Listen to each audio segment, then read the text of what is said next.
அனைவருக்கும் வணக்கம் நண்பர்களே. இன்னைக்கு நம்முடைய பதிவில் தொடர்ந்து எதை பற்றி பார்க்க போகிறோன்னா முருகப்பெருமான் பற்றி தாங்க. அனைவருக்குமே இஷ்ட தெய்வமாக இருக்கக்கூடிய முருகப்பெருமானை எப்படி வழிபடலாம், எந்த தினத்தில் விரதம் இருந்து வழிபட்டால் என்னென்ன பலன்கள் ஏற்படணும்னு தெரியுமா? இந்த வீடியோ உங்களுக்கு பயனுள்ள தகவல்கள் நிறைந்ததாக இருக்கும். அதனால் வீடியோவை எந்த இடத்துலையுமே ஸ்கிப் பண்ணாமல் பாருங்கள். இது போன்ற சுவாரஸ்யமான பதிவுகளை தெரிஞ்சுக்கணுமா மறக்காமல் உற்சாக நியூஸ் சேனலை சப்ஸ்கிரைப் பண்ணிக்கோங்க. லைக் பண்ணுங்கள், ஷேர் பண்ணுங்கள், கமெண்ட் பண்ணுங்கள். உங்களுக்கு பிடிச்ச முருகனுடைய பெயரையும் 3 முறை கமெண்ட் பாக்ஸில் பதிவிடுங்க. வாங்க வீடியோக்குள்ளே போகலாம். முருகப்பெருமான் பார்த்திங்கன்னா கலியுகத்தில் கண்கண்ட தெய்வமாக சொல்லப்படுறாரு. முருகனை பாதங்களை சரணடைந்தாலே பார்த்திங்கன்னா தீராத வினைகளும் தீர்ந்து விடுங்க, பலவிதமான நன்மைகளை ஏற்படுத்தக்கூடிய வழிபாடுன்னு சொல்லப்படுது. முருகனை நீங்கள் வீட்டிலேயே எளிமையான முறையில் எப்படி வழிபடலான்னு இனி தெரிஞ்சுக்கலாங்க. முருகனை எப்படி வழிபட்டால் முருகனுடைய அருளை நாம் பரிபூர்ணமாக பெறுவதோடு இல்லைங்க, நம்முடைய வாழ்க்கையில் இருக்கக்கூடிய அனைத்து விதமான நன்மைகளை ஏற்படுத்தக்கூடிய ஒரு வழிபாடுன்னே சொல்லலாம். துன்பங்களை இருந்தும் கர்ம வினைகளை இருந்தும் விடுபட முடியும்னு சொல்ல முடியுங்க. முருகப்பெருமானை பார்த்திங்கன்னா தற்போது இருக்கக்கூடிய காலகட்டத்தில் முருகப்பெருமானை வழிபடுவங்களுடைய எண்ணிக்கையுமே நாளுக்கு நாள் அதிகமாயிட்டே இருக்குதுங்க. முருகன் கோவில்களும் முருக மந்திரங்கள் தேடி தேடி படிப்பவங்களும் நிறைய பேர் இருக்கிறாங்க. முருகனை நினைத்து தினமும் வேண்டி வழிபடுவங்களும் இருக்கிறாங்க.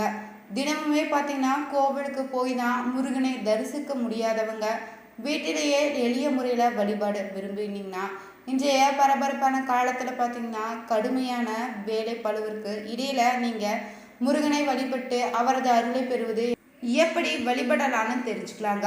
முருக வழிபாட்டில் துவங்கிறதுக்கு முன்னாடியே பார்த்தீங்கன்னா முதல்ல உறுதி எடுத்துக்கோங்க. என்ன நடந்தாலுமே முருகா உன்னை வழிபடுவதை நிறுத்த மாட்டேனே, உன்னை தினமுமே பார்த்தீங்கன்னா வழிபடுவதற்கு எனக்கு அனுமதி அளித்தும் அருள் செய் முருகான்னு முருகப்பெருமானிடம் வேண்டிக்கோங்க. பிறகுதான் முருக வழிபாட்டினை துவங்கிடுங்க. சாமியிடம் வேண்டுதல் வைப்பது இல்லைங்க, மனம் விட்டு பேசுவது தான் பக்தியினுடைய உண்மையான அடையாளமாக சொல்லப்படுது. நமக்கு மன உறுதியை வழங்க வேண்டும்னா முருக பெருமானிடம் வேண்டிக்கோங்க. முருக வழிபாட்டினை துவங்கும் நாளில் காலையிலே எழுந்து நீங்கள் சரவண பொய்கையில் குளிப்பது போல நினைத்துக்கோங்க. ஓம் சரவண பவ எனும் மந்திரத்தை சொல்லிதாங்க தண்ணீர் மேலே ஊற்றி சுத்தமாக குளித்துக்கோங்க. பிறகு பார்த்தீங்கன்னா பூஜை அறைக்கு முருகா முருகா என மனதார நினைத்து கை நிறைய திருநீர் எடுத்து நெற்றி நிறைய வைத்துக்கோங்க. முருகன் படத்திற்கு பார்த்தீங்கன்னா முன்னாடி விளக்கேற்றி வைத்து வழிபடணுங்க. அப்படி ஏற்றும் போது முருக மந்திரங்களை சொல்லி தான் ஏற்றி வழிபடணுங்க. நம்முடைய வீட்டில் பார்த்தீங்கன்னா அந்த விளக்கிலுமே அதன் சுடரிலோ முருகன் விட்டார்னு அர்த்தங்க. விளக்கேற்றும் போது எத்தனை விளக்கு வேண்டுமானாலும் நீங்கள் பூஜை அறையில் ஏற்றி வழிபடலாம்.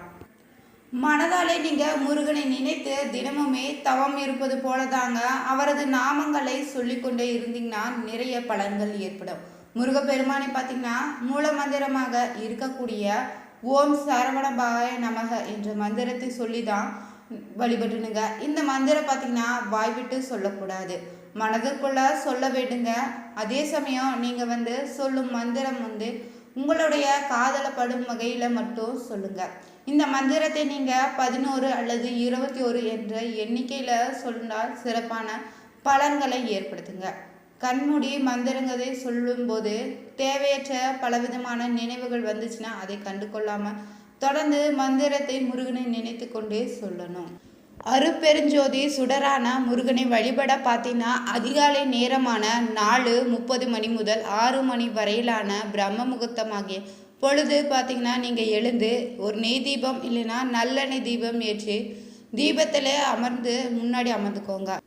ஓம் முருகா என்றோ இல்லைனா ஓம் சரவண பவ என்றோ ஓம் முருகப்பெருமான் திருவடிகள் போற்றி என்றும் மந்திரத்தை முருகப்பெருமானுடைய நாமங்களை நீங்கள் மனமுருகி சொல்லி பூஜை செய்திடுங்க. வாழ்க்கையில் பார்த்தீங்கன்னா நீங்கள் ஒரு முறையாவது இப்படிப்பட்ட புனிதமான வழிபாடை ஜோதி வழிபாட்டினை செய்தினீங்கன்னா அதன் பயன் பார்த்தீங்கன்னா ஜோதி வழிபாட்டின் மூலம் கடுமையான விரதம் இருந்த 100 ஆண்டு தவம் செய்த ஒப்பான தவ பயனை நீங்கள் பெறுவீங்க. வேறெந்த விதமான விரதமுறை வழிபாட்டிலும் வெளிப்பட்ட முடியாத முருகப்பெருமானுடைய ஜோதி வழிபாடு பார்த்தீங்கன்னா அவர்கள் ஏற்றும் ஜோதியிலேயே உடன் தோன்றி அருள் செய்வதால தாங்க ஜோதி வழிபாடு உடனடியாகவே முருகனுடைய ஆசைகளை பெற்றுத்தரது சொல்லப்படுது. இன்று நிறைய பேருக்கு பார்த்திங்கன்னா மனதில் ஒரு வருத்தமே இருக்குதுங்க. அது என்னன்னா, நான் வேண்டுதல் வைத்தா மட்டும் என்னுடைய வேண்டுதலை நிறைவேற்றி கொடுக்க மாட்டேன்னு சொல்லுவாங்க. பல வருடங்களாகவே முருகப்பெருமானை வழிபட்டு எனக்கு வாழ்க்கையில் கஷ்டம் மட்டும்தான் பின்தொடருதுன்னு கவலைப்படுபவங்களும் இருப்பீங்க. சில பேர் பார்த்திங்கன்னா முருகனை கும்பிட்டு நம்பிக்கை இழந்தோம் முருகப்பெருமானை வழிபாட்டையே கைவிட்டு இருப்பீங்க. அப்படி செய்யாதீங்க, அது ரொம்பவே தவறாக சொல்லப்படுதுங்க. முருகனை நீங்கள் கும்பிட பார்த்தீங்கன்னா உங்களுக்கு சோதனை அதிகமாக வருதுன்னா, இந்த சோதனைக்கு பின்னாடி பார்த்தீங்கன்னா உங்களுக்கு ஒரு மகிழ்ச்சியான வாழ்க்கை காத்திருக்குதுன்னு தாங்க அர்த்தம். பக்தர்களை பார்த்தீங்கன்னா முருகன் சோதிப்பா, ஆனால் நிச்சயம் கைவிட மாட்டாங்க. நிறைவேறாத வேண்டுதல் நிறைவேற்ற எளிமையான ஒரு முருக வழிபாடு இருக்குதுங்க. முருகப்பெருமான் பார்த்தீங்கன்னா சூரசம்ஹாரம் முடிந்து தான் சாந்தி அடைந்து நேற்று கல்யாணத்தை செய்து கொண்டு ரொம்ப சந்தோஷமாக இருப்பாராம். வள்ளி தெய்வானியுடன் மனமுடிந்த சந்தோஷமே இருக்கும். இந்த நேரத்தில் நீங்கள் எந்த வரத்தை கேட்டாலும் பார்த்தீங்கன்னா உடனே கொடுத்து விடுவார். உங்கள் இஷ்டப்பட்ட முருகரை நினைத்து நீங்கள் இந்த வழிபாட்டை மேற்கொள்ளுங்க. திருச்செந்தூர் முருகன், திருத்தணி முருகன், வடபழனி முருகன், சிறுவாபுரி முருகன், எந்த முருகனாக இருக்கட்டுங்க, உங்களுக்கு இஷ்டப்பட்ட முருகனை மனதார நினைச்சுக்கோங்க. பூஜை அறையில் ஒரு விளக்கு ஏற்றி வைத்துக்கோங்க. ஒரு வெள்ளை பேப்பரை எடுத்து அதில் 4 முனைகளும் பார்த்தீங்கன்னா மஞ்சள் வைத்துக்கோங்க. நடுவில் ஒரு மஞ்சள் பொட்டு வைத்து முதல்ல ஓம் சரவணபவ என்ற மந்திரத்தை எழுதிடுங்க. அந்த காகிதத்தின் நடுவில் நீங்கள் உங்களுடைய கோரிக்கை ஒற்றை கோரிக்கையாக ஒரே வரியில் எழுதி திருச்செந்தூர் முருகன் துணைன்னு உங்களுக்கு இஷ்டப்பட்ட முருகனின் பெயரை துணையாக வேண்டிக்கோங்க. உங்களுக்கு இஷ்டப்பட்ட முருகன் ஒருவர் இருப்பார் அல்லவா, அந்த முருகனை நீங்கள் துணையாக எழுதி மடித்துக்கோங்க. பூஜை அறையில் இருக்கக்கூடிய முருகப்பெருமானுடைய படத்திற்கு கீழே இந்த காகிதத்தை வச்சுக்கோங்க. தினமுமே நீங்கள் முருகனை நினைத்து பூஜை அறையில் விளக்கேற்றி நீங்கள் எழுதிய அந்த கோரிக்கை கட்டாயம் நிறைவேறணும் வேண்டுமென்று முருகனுக்கு செல்லமாக கட்டளையிடுங்க. இதில் ஒரு தவறும் கிடையாதுங்க. நிச்சயம் பார்த்தீங்கன்னா நீங்கள் கேட்ட வரம் பார்த்தீங்கன்னா 48 நாட்களில் நடந்துடுங்க. அப்போது நீங்கள் அந்த பேப்பரை எழுதிய கோரிக்கை நிறைவடைந்த பிறகு நீங்கள் அந்த பேப்பரில் எந்த ஒரு முருகப்பெயரை துணையாக எழுதினீங்கோ அந்த கோவிலுக்கு போகி ஒரு நாள் முருகனுக்கு நன்றியை செலுத்தி அந்த பேப்பரோடு ஒரு சிறிய தொகை காணிக்கையே அந்த கோவில் உண்டியில் மடித்து போட்டுடுங்க.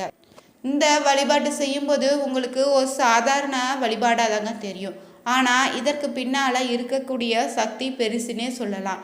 அது என்னன்னு பார்த்தீங்கன்னா உங்களுடைய நம்பிக்கை தாங்க இந்த பரிகாரமாக அமையும். எதை நம்பி நீங்கள் தொடர்ந்து செய்கிறீங்களோ அது கட்டாயமாக நிறைவேறுங்க. செவ்வாய்க்கிழமைகளில் முருக வழிபாட்டினால் உண்டாகும் பயன்கள் என்னென்னு தெரிஞ்சுக்கலாங்க. முருகனை வழிபடுவதன் மூலம் பார்த்திங்கன்னா அறிவு, ஞானம்னு சக்தி, வல்லமை அருள்பவராக நம்பப்படுறாரு. அதனால தாங்க செவ்வாய்க்கிழமைகளை முருக வழிபாடுவதன் மூலம் அத்தனை நன்மைகளும் நமக்கு கிடைக்குங்க. கல்வி, வேலை, திருமணம், வியாபாரம்னு அனைத்து துறைகளுமே வெற்றி பெற செவ்வாய்க்கிழமைகளில் முருக வழிபாடு தொடரலாங்க. நோய், கடன், எதிரிகளிலிருந்து, துன்பங்களிலிருந்து விடுபட முருக வழிபாடை செய்யலாங்க. தீய எண்ணங்கள், தடைகள் நீங்கவும் முருகன் அருள் உதவுன்னு சொல்லப்படுதுங்க. செவ்வாய் தோஷம் உள்ளவங்க அந்த தோஷத்தை, தீய விளைவுகளை இருந்து விடுபட செவ்வாய்க்கிழமைகளில் முருகனின் வழிபாடை மேற்கொள்ளலாம். செவ்வாய் கிரகத்துக்குமே முருகனுக்கும் ஒரு நெருக்கமான தொடர்பு இருக்குதுங்க. ஏன்னா செவ்வாய் கிரகமானது போர் மற்றும் தைரியத்துக்கு அடையாளமாக சொல்லப்படுது. ஜோதிடத்தில் படி பார்த்தீங்கன்னா செவ்வாய் கிரகமே துணிச்சல், வீரத்தையோ, வெற்றியோ, நிலம், சொத்துன்னு குறிக்குதுங்க. செவ்வாய்க்கிழமை செவ்வாய் கிரகத்திற்கு உரிய நாளாக அமைது. முருகன் பார்த்தீங்கன்னா வீரத்திற்கும் யுத்த திறன்களுக்கும் கடவுளாக இருப்பதால தாங்க செவ்வாய் கிரகத்துடன் முருகனுக்கு ஒரு நேரடி இணைப்பு இருக்குது.